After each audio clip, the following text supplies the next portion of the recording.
اعوذ باللہ من الشیطان الرجیم بسم اللہ الرحمن الرحیم وبہ نستعین وهو خیر المعین السلام علیکم ورحمۃ اللہ وبرکاتہ۔ مومنین کرام، جیسا کہ ہم آپ کے مقدس سماعت کے حوالے مختصر ویڈیو کے ذریعے کچھ شرعی احکامات پیش کرتے ہیں، تو آج کے حوالے سے جو موضوع بیان کرنا ہے وہ ہے نماز آیات۔ نماز آیات کیا ہے؟ نماز آیات انسان پر کب واجب ہوتی ہے؟ نماز آیات کو کس طرح پڑھا جائے، آج ہم یہ بیان کریں گے۔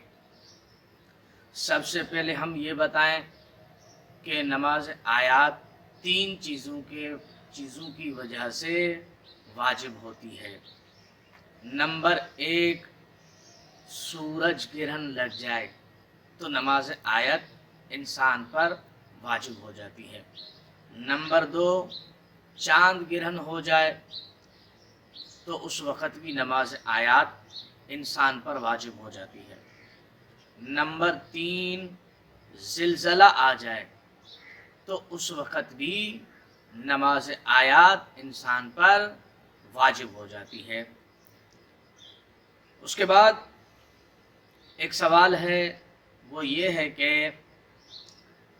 کیا زلزلے کی وجہ سے، طوفان کی وجہ سے، یا بجلی کی کڑک کی وجہ سے، بادل کی گرج کی وجہ سے، یا پہاڑوں کے گر جانے کی وجہ سے، یا زمین کے دھنس جانے کی وجہ سے جو خوف پیدا ہو انسان کے اندر، کیا اس وقت بھی نماز آیات کو پڑھا جا سکتا ہے یا نہیں؟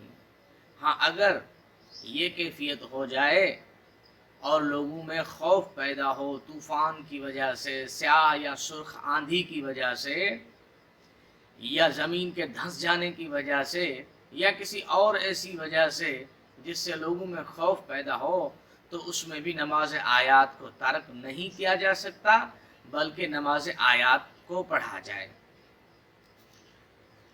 اس کے بعد دوسری بات یہ ہے کہ اگر ایک سے زیادہ ایسی چیزیں واقع ہوئی ہیں جن کی وجہ سے نماز آیات واجب ہوتی ہے، تو کیا ایک ہی مرتبہ نماز آیات پڑھنا چاہیے یا ہر ایک چیز کے لیے جدا جدا نماز آیات کو پڑھنا ہوگا؟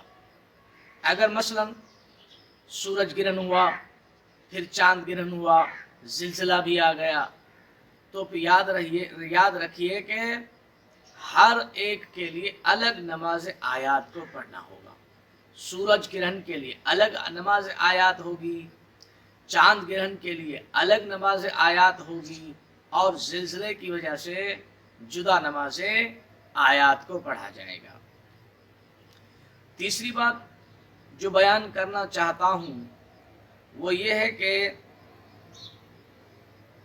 جن چیزوں کی وجہ سے نماز آیات واجب ہو جاتی ہے انسان کے اوپر، وہ چیزیں جس علاقے میں نظر آتی ہیں یا محسوس کی جاتی ہیں، انہی علاقے والوں پر نماز آیات واجب ہے، دوسرے علاقے والوں پر نماز آیات واجب نہیں ہے۔